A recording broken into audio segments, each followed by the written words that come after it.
let's practice reading seconds in the bass clef so your eyes and hands get faster without thinking.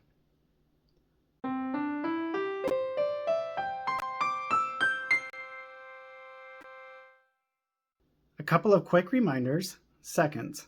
These are notes that touch visually and on the keyboard. When a note is on the staff, it's right on the piano, and down is left. So once again, let's say the intervals out loud first and then at the piano. Once you feel really comfortable with intervals, you can skip this step. First, let's orient ourselves. We're in bass clef and we're starting up on the middle line, which makes this a D.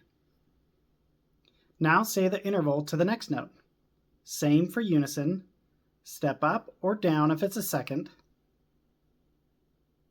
And here we go. Let's orient ourselves. We're on the bass clef, the middle line, which is D of good A. Then same, step up, step up, step down, step down, step down, same, step up, step up, step down, same. Now we'll play it on the piano.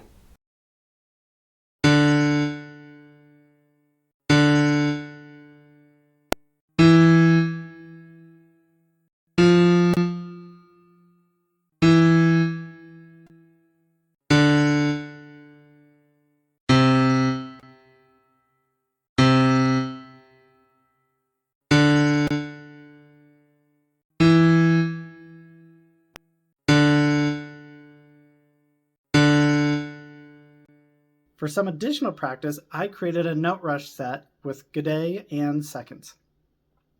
While it's not a melody per se, you will get used to using landmarks and seconds to find your notes. If this felt easier than last time, that means your reading is starting to get more automatic. You're well on your way. Check out my other videos for more practice with seconds.